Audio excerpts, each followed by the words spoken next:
우리 다 같이 말씀 로마서 3장 9절부터 20절입니다. 그러면 무엇을 말해야 하겠습니까? 우리의 유대 사람이 이방 사람보다 낫습니까? 전혀 그렇지 않습니다.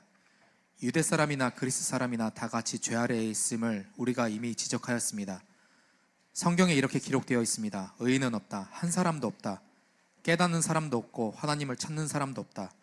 모두가 곁길로 빠져서 쓸모가 없게 되었다. 선한 일을 하는 사람은 없다. 한 사람도 없다. 그들의 목구멍은 열린 무덤이다. 혀는 사람을 속인다. 입술에는 독사의 독이 있다. 입에는 저주와 독소리 가득 찼다. 발은 피를 흘리는 데 빠르며 그들이 가는 길에는 파멸과 비참함이 있다. 그들은 평화의 길을 알지 못한다. 그들의 눈에는 하나님을 두려워하는 빛이 없다. 율법에 있는 모든 말씀이 율법 아래 사는 사람에게 말한 것임을 우리는 압니다. 그것은 모든 입을 막고 온 세상을 하나님 앞에 유죄로 드러내려는 것입니다. 그러므로 율법의 행위로는 하나님 앞에서 의롭다고 인정받을 사람이 아무도 없습니다. 율법으로는 죄를 인식할 뿐입니다. 아멘. 지난주 저희가 그랬습니다. 우리가 성도인가 종교인인가 이렇게 질문했습니다. 성도는 하나님 은혜 앞에 내가 비워주고 하나님 은혜로 채워가는 삶이 성도라고 이야기했고요. 종교인은 하나님을 거부하고 나를 채우고자 하나님을 수단 삼는 자라고 이야기했습니다. 이게 성도와 종교인의 분명한 차이입니다. 너무나 명확하죠. 성도는 자기가 점점 더 부인되어지고 그 안에 비어진 모든 것 가운데 그리스도의 은혜로 채워가는 삶을 살고요. 성도는요, 자기를 이 땅 가운데 증명하고자 그 신마저도 자기의 수단 삼는 게 종교인이라고 이야기했습니다. 그게 세상이라고 이야기하죠. 오늘 아까 제가 서두에 말했던 그 제자의 이야기를 들으면서 여러분, 우리가 계속적으로 이야기한 건 복음은 어떤 행위, 수고, 업적으로 이룰 수 있는 게 아니라고 이야기했습니다. 근데 우리는 끊임없이 마일리지를 쌓아라 이렇게 이야기하죠. 그 마일리지가 충분히 쌓아지면 복을 받고 구원에 이룰 수 있다는 식의 말을 하게 됩니다. 오늘 그 이야기를 들었을 때 여러분 얼마나 많은 그런 이야기가 많습니까? 교회 열심히 나와라, 헌금해라, 뭐 등등 봉사 열심히 해라, 그렇게 마일리지를 계속 쌓으라고 해요. 그러면 복을 받는다는 이야기로 되어지죠. 더 나아가서 그 얘기는 무엇입니까? 마일리지를 충분히 쌓으면 너희는 구원에 이룰 수 있다라고 이야기합니다. 여러분 그러면 도대체 얼마를 쌓아야 가능합니까? 얼마를 쌓아야? 보통 여러분들 수많은 마일리지를 쌓죠. 저희 학교 근처에 옵션이라는 커피가 있거든요. 늘 열심히 쌓아줘요. 네. 그래서 저는 지난번에 신대원 이렇게 다니시는 우리 전사님들을 위해서 했는데 마일리지가 너무 많이 쌓여 있는 거예요. 그걸로 이제 커피 한 잔씩 돌렸는데 기껏 해봐야 여러분 마일리지 쌓아봤자 여러분 어떻습니까? 커피 한 잔 정도 그냥 공짜로 먹는 정도 되어지지 않습니까? 그런데 교회는 수십 년, 10년, 20년, 30년, 40년 계속 쌓아서 구원에 이르는 마일리지를 쌓으라고 이야기합니다. 이게 맞습니까? 그러면 어느 정도 쌓아야 구원에 이르게 됩니까? 한번 생각해 보십시오. 이렇게 하는 모든 것은 세상과 다르지 않습니다. 너 열심히 해라, 열심히 해라, 열심히 해라, 열심히 해라, 그래야 행복하다. 이렇게 이야기합니다. 이건 세상이 구하는 것과 별반 다르지 않지 않습니까? 교회가 세상과 똑같은 걸 구하는 게 맞습니까? 아니요. 교회는 세상이 구하지 않는 것들을 찾는 게 교회입니다. 아멘. 교회는 세상과 똑같은 게 아니라 세상이 구하지 않는 걸 찾는 게 교회입니다. 교회는 누굴 찾는 거요? 예수 그리스도를 찾는 것이고요. 예수 그리스도의 말씀을 따르는 것이고 예수 그리스도를 닮아가는 곳이 교회입니다. 아멘. 여러분 이런 은혜가 있길 소망합니다. 오늘 말씀을 보면 너무나 우리를 다 몰고 가죠. 이제 마지막입니다. 로마서를 시작할 때 17절에 복음은 하나님의 빛이 임하고 하나님의 의가 나타나서 믿음에서 믿음에 이르게 된다라고 이야기합니다. 그래서 의인은 믿음으로 말미암아 산다라고 이야기합니다. 그 다음부터 1장 18절부터 3장 20절까지 우리를 어떻게 몰고 가냐면 너희는 싹 다 뭐라고? 죄인이라고 이야기합니다. 죄인. 살면서 죄인이라는 소리 거의 듣기 힘들죠. 뭐 세상에서 살면서 넌 참 죄스럽게 생겼다 이렇게.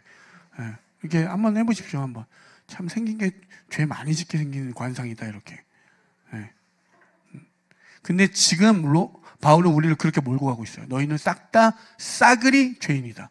어떤 업적을 쌓고 나는 열심히 하고 이렇게 하시죠. 여기는 뭔가 열심히 하나님의 업적을 쌓는 사람들, 여기는 지 멋대로 살고 싶은 사람. 그런데 바울이 와서 너희들 싹 다 죄인이야 이렇게 이야기하면 발끈하죠.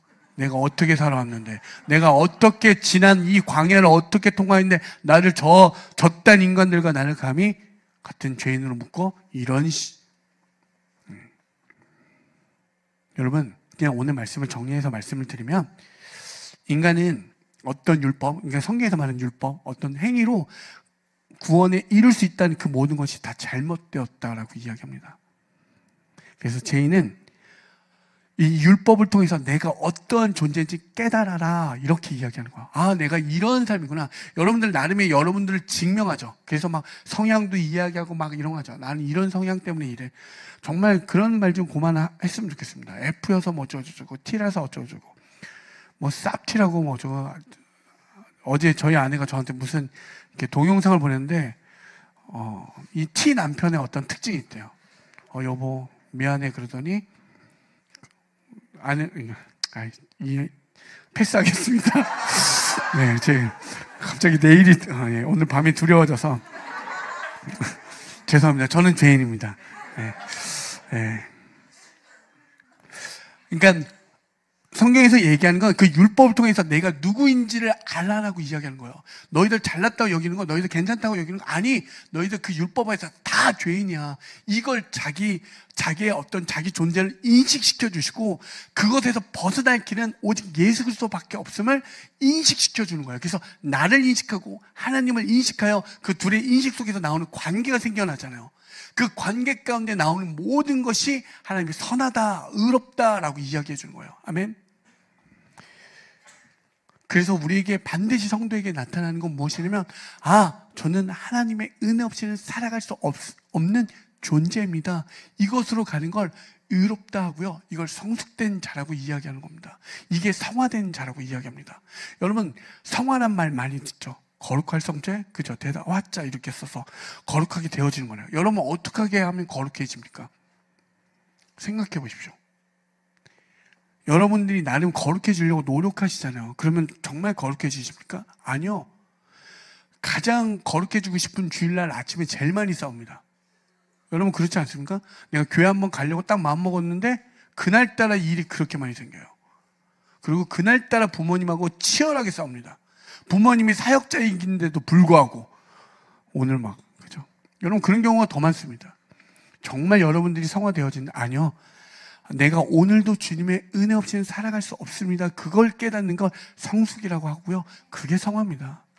그 은혜를 입은 자들에게, 여러분 이런 거예요.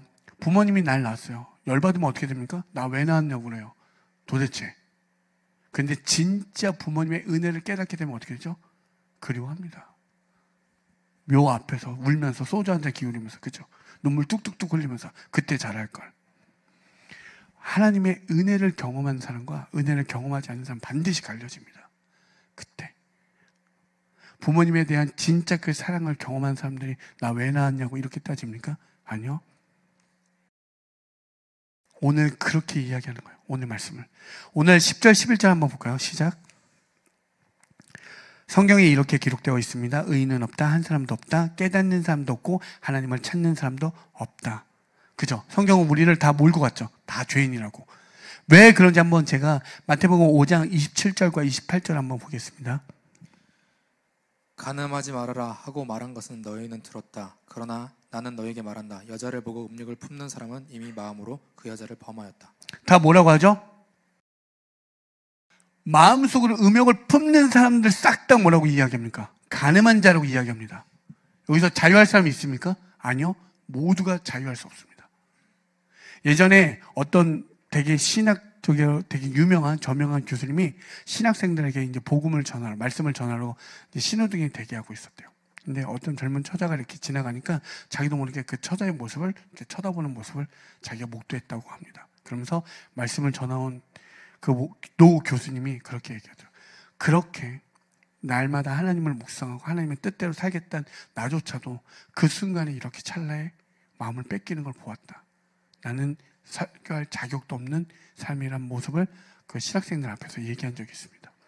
여러분, 성경은 우리에게 어떻게 이야기하냐면 너희들 마음속으로 지은 것도 죄라고 이야기합니다.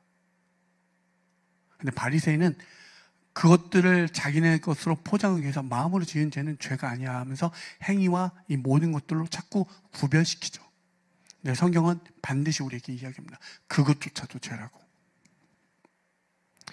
그래서 제가 여러분에게 많이 이야기했지만 여러분 자꾸 주장하고 싶죠. 자꾸 죄인이라고 하면. 한번 3초만 여러분 옆에 사람 보십시오. 3초만. 한번 아주 사랑스러운 눈으로. 아니 진짜 딱 쳐다보고 너 정말 죄인, 너 죄인이지. 이렇게 해봐.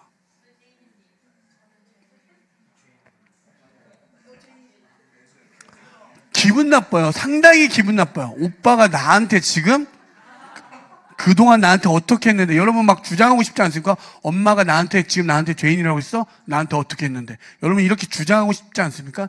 인간은 반드시 자기를 주장하고 싶어져요. 어떻게 나한테. 그래서 여러분 제가 많이 이야기했던 영화 중에 하나가 뭡니까? 눈먼 자들의 도시. 그걸 꼭 보라고. 어느 날 갑자기 전 세계적으로 그 도시에 모두가 눈을 한 사람을 제외하고 다 눈이 멉니다. 그때 비로소 인간들의 실체에 대해서 되게 폭로하는 영화예요. 인간들의 실상, 너희들이 선하다, 너희들이 괜찮다, 너희들이 멋져 보인다 하는 그 모습 속에 진짜 모두가 눈을 멀어봤을 때 진짜 너희들의 모습이 어떤지를 발견하게 된 영화입니다. 그래서 자기의 유익을 위해서 남을 끝까지 짓밟고 죽이는 장면이 나오고요, 자기를 증명하기 위해서 남을 기꺼이 그 자기를 수단 삼는 모습들이 그 눈먼 자들의 도시에 대해서 너무나 묘실하게 나옵니다. 성경도 보지만 여러분 그런 것도 보십시오. 인간의 실체가 어떤지, 나란 존재가 어떤지. 여러분 여기에 이렇게 보면 다 멋지고 다 괜찮아 보입니다. 하지만 우리들의 실체에 보면 아마 저는 그 영화를 보면서 우리가 다 눈먼 자들이구나.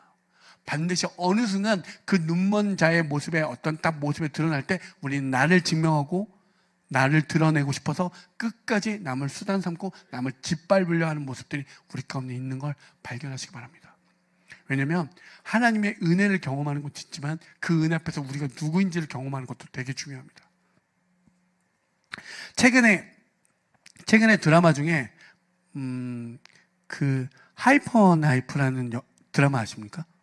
아무도 잘 모르나? 다들 열심히 사셔서. 하이퍼 나이프라는 그 드라마가 있는데 박은비라는 배우가 나옵니다. 그 정세욱이라는 인물을 하는데, 그러니까 뇌수술의 어떤 전문 의사로 나옵니다. 네, 그 의사가 자기를 증명하려고 고군분투하는 내용이 전반적으로 담겨져 있어요. 그래서 자기가 이 분야에서 가장 뛰어남을 증명하기 위해서 되게 어려운 수술을 기꺼이 마다하지 않고 그 수술을 합니다. 그런데 그 사람의 목적은 그 환자를 살리는 게 중요한 게 아니라 자기를 증명하고자 그 환자를 수단 삼는 것들이 자주 등장합니다. 그러니까 어려운 수술에서 나 이 수술도 할 수 있어서 그 권위 있는 어떤 누구보다 뛰어남을 증명하고 싶어요. 그런데 그런 과정 속에서 혹여 자기의 행복과 자기의 수술을 뺏기는 일이거나 자기의 행복과 자기를 증명한 자를 뺏기는 자리에서는 의사는 사람을 살리는 일이지만 기꺼이 사람을 죽이는 살인자의 모습으로 변모하는 게 그 드라마에 담겨져 있습니다. 여러분 이걸 볼 때 어떻게 정세욱이라는 저 인물은 어떻게 저럴 수 있지? 항상 우리는 3인칭 과정으로 이렇게 보거든요. 여러분 그렇게 보지 마시고 모든 내용을 볼 때는 내가 그럴 수 있다는 생각을 가지십시오. 내가 그럴 수 있다는. 저는 항상 그런 생각을 하거든요. 여러분이 정말 여러분이 하고자 하는 그 분야에서 무언가 무시당할 때, 여러분들이 그것들에서 증명이 되어질 때 여러분들의 실체를 한번 보십시오. 여러분의 발언권을 뺏어버리고 여러분들의 마음에 어떤 뜻에 여러분들 무시당하는 그 지점을 볼 때 여러분들이 어떻게 나타나는지. 마음에 아마 살인기들이 막 한두 마리가 아니지 않습니까? 그냥 이야기하는 게 아니라 여러분, 제가 여기에서 여러분만이 아니라 우리 모두가 다 죄인임을 한번 그러한 드라마든 뭐든 한번 통해서 발견해 보라고 이야기하는 거예요. 그럼 여러분 한번 좀 이걸 확대해서 한번 얘기해 볼게요. 국가는 어떻습니까? 국가가 동맹국이에요. 여러분 생각해 보시오. 나 너랑 친구야. 친구가 딱 있는데 알고 봤더니 내 모든 걸 뒷조사해서 알고 봤더니 내 흠을 잡으려고 모든 걸 정보를 켜놓고 있었다고 생각해 보십시오. 알고 봤더니 몰카가 한 7개가 다 설치되어 있었어. 여러분 이런 일이 국가 간에 있는 겁니다. 우리가 흔히 당연히 그럴 수밖에 없죠. 근데 국가 간에 모든 국가의 제일 목적 뭔지 아십니까? 자국의 이익입니다. 국민의 최우선. 자국의 이익이라는 건 그가 도움이 되어지지 않으면 기꺼이 그 동맹국마저도 평화협정도 파괴해버릴 수 있습니다. 모든 역사를 보십시오. 수많은 어떤 평화조약이라고 하는 모든 조약이 국가 간의 이익에 따라 깨졌다가 다시 연합되는 걸 우리는 수도 없이 목도합니다. 근데 정말 거기가 깨끗합니까? 정말 아름답습니까? 아니요, 그렇지 않다는 거죠. 더 나아가 볼까요? 보통 이데올로기라고 하죠. 어떤 그 사회에 갖고 있는 사상주의 이런 모든 것들이 있습니다. 어디는 공산주의를 이야기하고요, 민주주의를 얘기하고요, 사회주의를 이야기하고 자본주의를 이야기합니다. 그렇죠? 여러분, 공산주의는 어떻습니까? 자기들의 사상을 주장하기 위해서 정말로 많은 사람들을 죽였습니다. 그렇죠? 민주주의는요, 다수결의 원칙이라고 하죠. 다수결의 원칙에 의해서 소수의 의견들을 다 죽였습니다. 자본주의는요, 부익부 빈익빈, 돈으로 인해서 없는 자들을 보이지 않게 수도 없이 죽였습니다. 인간이 옳다 여기고 인간이 바르다라고 했던 모든 주의, 사상, 이념, 체계들을 보십시오. 거기에 정말 완전함과 온전함이 있습니까? 아니요, 하나도 없다는 사실입니다. 근데 더 나아가서는 어떤 모습이 있습니까? 인간은 심지어는 어떤 모습까지 있냐면 선한 모습으로 자기를 증명하려고 합니다. 깨끗한 모습. 나는 너희들보다 도덕적으로, 윤리적으로 뛰어나서 정말 남을 위한 게 아니라 아까와 같은 그 악마 같은 모습을 천사의 모습으로 변모하여서 나 이만큼 너보다 깨끗하고 착해 라고 하며 자기를 증명하려고 합니다. 그것을 누가 이야기합니까? 예수님이 바리새인들에게 얘기하셨잖아요. 너희들 금식하고 구제하고 기도하고 성문에서 옷을 찢으며 하고 자기 있는 재산을 막 팔아서 막 도와주고 이렇게 했는데 하나님이 그들은 너희들 천국도 못 가고 너희들이 다른 이들도 천국에 못 가게 하는 아주 나쁜 놈이라고 이야기합니다. 여러분, 이게 인간의 실체예요. 사람 인자에 사회간자 쓰잖아요. 끊임없이 우리는 그 속에서 나를 드러내고 싶어 한다니까요. 여러분, 그런 것들은 절대로 우리의 행위 가운데 어떠한 것도 선한 게 없다는 걸 여러분 발견하십시오. 우리들이 어떠한 자유의지라고 하는 거, 제가 여러분에게 말씀드렸지만 우리의 의지를 통해서 반드시 나타나는 건 하나님의 의지 아닌 내가 할 수 있다고 여겨진 모든 행위 가운데는 죄밖에 없음을 깨닫는 게 자유의지라고 저는 여겨집니다. 여러분, 열심히 살았고 열심히 했다고 그 다음에 나오는 건 내가 증명되지 않으면 반드시 그것에 대한 미움, 시기, 질투, 말할 수 없는 분노 이런 게 있어요. 여러분, 형제를 미워해도 어떻게 된다고 그러죠? 살인하는 자. 그래서 우리는 뭐라고 그랬죠? 마음의 살인자들. 이렇게 몰고 가면 여러분 기분이 어떻습니까? 안 좋아요. 그런데 바울은 우리에게 이야기하는 게 무엇이냐면 그러한 너희들의 모든 행위로 되어지는 게 아니라는 거. 그게 은혜라는 걸 우리에게 설명하기 위해서 계속적으로 몰고 가서 이야기하는 거예요. 성경에서 보면 의롭다, 하나님이 의롭다 여긴 인물 중에 누가 있죠? 다윗이 있습니다. 여러분, 다윗은요, 사울왕이 그를 몇 번이고 죽이려 했습니다. 아시죠? 그렇죠? 그렇지만 그는 하나님이 세운 종이다라고 하여 그를 2번이나 살렸습니다. 죽일 수 있음에도 불구하고. 멋지지 않습니까? 보통 우리 그런 사람을 뭐라고 하죠? 댐배라고 하죠. 네가 나한테 이랬어도 나는 기꺼이 덮어주는 모습. 그런데 반대의 다윗의 모습은 또 어떤 모습이 있습니까? 우리아의 아내 바세바를 취하해버리고 자기의 여러분, 이걸 쉽게 얘기하면 이렇게 할 수 있어요. 없으니까 제가 신준호 목사님의 아내를 취한 거예요. 그리고 신준호 목사님이 이걸 사실 알까봐 동성 목사님 시켜서 죽여버리는 거예요. 이게 다윗입니다. 여러분 어떻습니까? 좀 현실감이 오시죠? 근데 그를 의롭다 여겨주십니다. 이런 게 성경에 다 기록되어 있어요. 너무 끔찍하지 않습니까? 왜? 이 땅에 있는 어떤 행위, 이런 것들이 아닌 것들을 얘기해 주는 거예요. 로마서 4장 7절부터 8절 보면 하나님께서 잘못을 용서해 주시고 죄를 덮어주신 사람은 복이 있다. 주님께서 죄 없다고 인정해 주실 사람은 복이 있다. 여러분, 다윗이 의롭다 여겨진 건 무엇이냐면 하나님, 저 죄인입니다. 이렇게 고백한 걸 그를 의롭다 여겨주신 거예요. 의로운 행위를 해서 의롭다라고 얘기한 게 아니라 하나님, 제가 살아보니 저는 죄인인 게 맞습니다. 저 아무것도 아닙니다. 그래서 바울이 그 모든 것을 지키고 또 지켰음에도 이렇게 이야기하죠. 작은 자요, 지극히 작은 자요, 죄인 중에 괴수라고. 이게 나오는 게 정말 참된 성도의 모습이라고. 그게 의인은 믿음으로 말미암아 산다라는 거예요. 나란 존재가 죄인이구나 깨달아. 하나님이 어떠한 은혜를 나에게 베푼지를 알아. 그 둘의 올바른 인지 속에서 나오는 관계, 그게 믿음이라고 이야기하잖아요. 믿음이라는 게 어렵지 않습니까? 하나님과 나와서 그 올바른 관계에서 수반돼서 나오는 모든 행위, 그걸 좀 더 옛날 표현을 하면 주인과 종에서 나올 수 있는 행위는 무엇입니까? 주인의 뜻을 따르는 종이라고 하니까 기분 나쁘고 하니까 이런 말 제가 최대한 빼는 거예요. 자꾸 무슨 말만 하면 이렇게 예민해지니까 왜 내가 종이야 막 이러고 싶잖아요. 그게 아니라 참된 관계에서 나오는 모습, 진짜 어머니의 은혜, 하나님의 은혜. 여러분 진짜 은혜를 알면 그냥 노래 한 소절만 불러도 어머니의 은혜가 떠오릅니다. 지금 그걸 이야기하는 거예요. 그래서 제가 여러분에게 말하는 건 어떤 종교 행위를 하자고 하는 게 아닙니다. 훌륭한 위인들 너무 많지 않습니까? 그런 게 기독교라면 굳이 왜 여기 와서 이렇게 하십니까? 그냥 열심히 밖에 나가서 열심히 노시고 열심히 사시면 되지 않겠습니까? 그게 낫죠. 왜 굳이 와서? 그런데 진짜 그 진리 되신 예수를 목도해보고 경험해보라고 이야기하는 거예요. 왜? 그 예수가 여러분의 삶을 어떻게 이끌어 가시는지.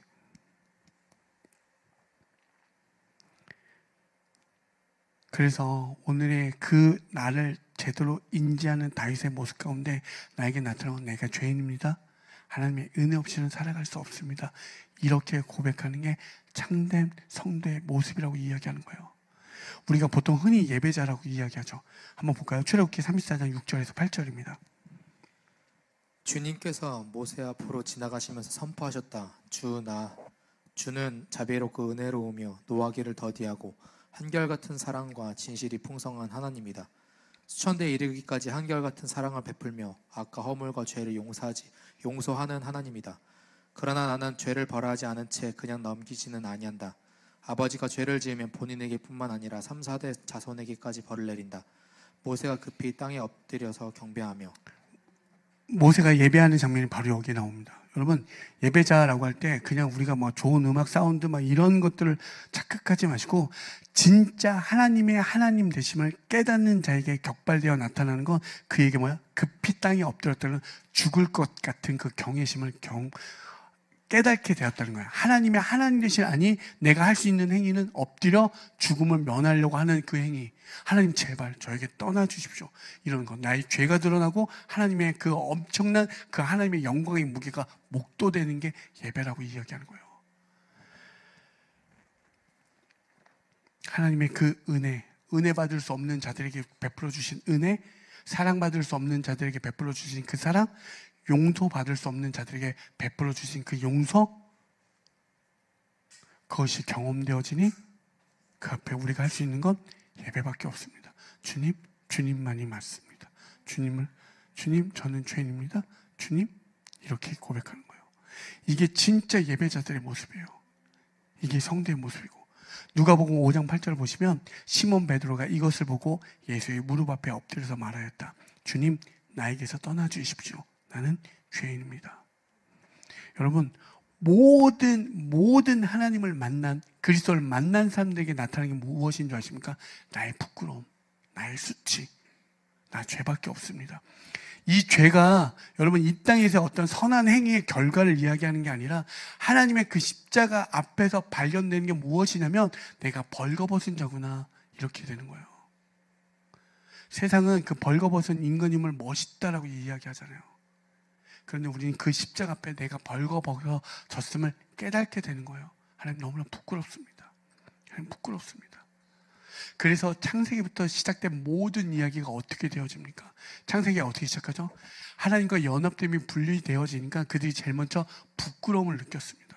어떻게든 무화과 나무를 가리려 했죠. 그게 여러분 이 땅에서의 이야기를 하면 여러분의 모든 내 이름 앞에 자꾸 무언가를 걸죠. 나 어디 출신이야? 무엇야? 업적, 수고, 이 모든 걸로 자기를 포장하려고 했던 것들. 그게 나뭇잎이라고 무화과 나뭇잎이라고 이야기할 수 있어요.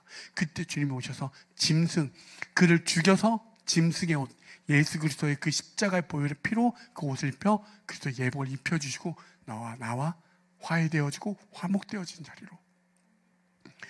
요한계시록에 가면 사도 요한이 나이 90세에 누굴 만나 예수 그리스도를 만날 때 나는 죽었습니다 라고 이야기합니다. 이 모든 게 처음부터 끝까지 다 같은 맥락이에요.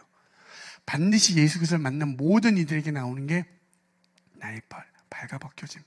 이걸 지금 로마서는 계속적으로 우리에게 이야기하는 거예요. 그게 20절까지. 여러분, 정말 딱 한 가지 다른 것 말고 복음은 복음 앞에 모여진 모든 사람은 자기를 부인해주고 종교는 자기를 증명하게 합니다. 복음은요, 예수를 채워가게 하고요, 종교는 자기를 채워가게 합니다. 여러분, 이게 여러분에게 은혜로 깨달아지길 소망합니다. 여러분 생각해 보십시오. 그냥 여러분에게 자랑고자 하는 게 아니라 제자들이 왔을 때 학교에서의 어떤 스승으로서의 좋은 모습, 괜찮은 모습 이런 것들로만 보여지면 되어지지만 그들이 굳이 와서 제가 그들에게 억지로 데려왔을 때 한 번만 와봐. 1,000원식품처럼 무슨 사장님도 아니고 그 식품 팔아서 뭐라도 이윤이라도 남지. 여러분 그렇게 하는 이유는 정말 여러분들 혼란되고 혼돈되고 공허 가운데 여러분 너무 어지럽지 않습니까? 도대체 어떤 게 맞는지 모르는 이 시대 속에서 정말 그 방향과 시선이 정말 예수 그리스도가 진리임을 한 번만이라도 소개하고 싶은 마음이 있고 그 예수를 통해서 그들의 삶의 지표가 온전히 맞아질 때 정말 참된 평안과 기쁨과 은혜와 사랑과 그래서 용서와 용납하는 그 자리로 갈 수 있다는 걸 알기를 원하는 소망하는 마음이 있기 때문입니다. 여러분 기꺼이 성도는 여러분의 삶 속에서 손해보십시오. 손해 안 보고 되어지는 건 아무것도 없습니다. 반드시 어떤 문제가 생겨났을 때 여러분 손해보지 않고 그것을 이기려 하는 논리 어떤 여러분들의 어떤 힘 그건 반드시 파열음밖에 생겨나지 않습니다. 결국 이길 수 있는 건 그를 용납해주고 용서해주고 사랑하는 자리로 들어가야 가능합니다. 제가 만약에 제자들에게 레슨비를 비싸게 받아가면서 교회 나오라고 했으면 저 인간은 어떻게 뭘 또 팔아먹으려고 이렇게 생각하지 않겠습니까? 한번 생각해 보십시오. 정말 그들이 왜냐하면 그 둘 형제에게 했던 얘기가 뭐냐 위로되는 음악, 희망되는 음악을 해주고 싶다고 했어요. 그걸 도와주고 싶은 건 딱 그거 하나입니다. 여러분 안에도 그런 그리스도의 마음이 있길 소망합니다. 여러분 왜 게임하십니까? 게임들 하잖아요. 자기를 증명하려고. 예전에 어떤 한 형제가 우리 교회에서 롤을 누가 제일 잘하냐 이게 한번 경합이 붙었습니다. 근데 어떤 형제가 분명히 잘하는데 자기를 인정해주지 않는 수많은 그 시선과 그 질타 속에 너무나 분개하는 모습을 봤습니다. 여러분 우리는 게임을 하더라도 자기를 증명하려고 합니다. 오늘 우리 오후에 뭐가 있죠? 축구를 할 때 이제 그들의 모습을 봅니다. 자기를 비우려 하는지, 자기를 증명하려고 하는 끊임없는 인간의 어떤 세계를 볼 건지, 거기에서 하나님의 나라를 볼 건지, 아마 그 축구를 통해서 여러분 짧은 시간이지만 목도하는 시간이 되어지길 소망합니다. 여러분, 그런데 여기서 마지막 하나만 여러분에게 말씀드리면 그 은혜 앞에서 여러분 제발 핑계대지 마십시오. 하나님이 어차피 은혜로 끌고 갈 건데 하나님이 은혜로 어차피 끌고 가면 하나님이 알아서 하겠지 이게 아닙니다. 정말 은혜 앞에 목도되고 하나님이 하나님 되심을 알고 진짜 내 부모가 누구인지를 알고 진짜 이 사람이 나에게 어떤 사람인지 깨달아지면 여러분 어떻습니까? 마음의 태도가 함부로 한다고요? 절대 그럴 수 없습니다. 정말 여러분 그 은혜를 값싸게 여기지 마십시오. 제발 교회 나와서 헌금하라고 하는 건가? 여러분 정말 죄송하지만 하나님의 은혜로 여러분들이 내는 10,000원짜리 한 장에 정말 그 하나님이 바꿔치기 되는 걸 전 절대 원하지 않습니다. 제발 그런 헌금 낼 것 같으면 아예 내지 마십시오. 정말 하나님의 은혜를 경험하셔서 정말 내가 그 은혜로 어떻게 살까 고민하시고 내어주시고 용서해 주시고 사랑해 주십시오. 그래서 날 통한 그 그리스도가 나타나길 소망합니다. 여러분 다른 거 없습니다. 정말 여러분을 통해서 하나님은 정말 돌아오라고 이야기하고 정말 그 진리 가운데 진짜 너희들이 끊임없이 돌아가는 이 쳇바퀴 속에서 정말 진리가 있다는 거 내가 길이요 진리요 생명이다 이것만을 이야기했습니다. 그래서 여러분 그래서 은혜를 목도하셔서 그 목도한 은혜 가운데 반응되어지는 그 삶을 사십시오. 그리고 치열하게 사십시오. 고민하십시오. 여러분 그냥 되어지는 건 없습니다. 그냥 어차피 하나님 하시겠지 이런 정말 죄송하지만 이건 믿음이 없는 분들 제외하시고 믿음이 소위 조금이라도 있다 10년 이상 믿었다 하는 분들 어차피 하나님이 이런 망언 같은 말하면 이 조덩아리를 치십시오. 그냥 주둥아리를. 한 번이라도 그렇게 하신 분들 있으면 내 주둥아리를 치시고 정말 주님, 내가 하나님의 은혜로 최선을 다해서 살아가겠습니다. 정말 어떻게 해도 한 영혼들 천하보다 귀히 여겨 정말 그 영혼을 살리는 그 자리로 들어가겠습니다. 여러분, 이렇게 좀 애타는 마음이 있길 소망합니다. 우리 교회는 너무 이 편차가 심해요. 교회를 아예 안 나오신 분도 계시고, 이제 교회를 수십 년 막째 믿었지만 여전히 안 돼서 몰라, 이런 자포자기에 있는 분도 계시고. 여러분, 그래서 이 모든 것을 해결할 지점은 딱 하나밖에 없습니다. 예수 그리스도. 예수를 믿으십시오. 교회는 예수를 믿는 곳이지 여기에서 뭐 잘 돼서 어떠한 것을 자기를 증명하는 곳이 아닙니다. 예수를 통하여 여러분의 삶의 자리에서 그 예수만 드러나시는 저와 여러분이 되셔서 그냥 흔한 정교인이 되지 마십시오. 진짜 성도가 되어지는 우리 모두가 되어지길 소망합니다.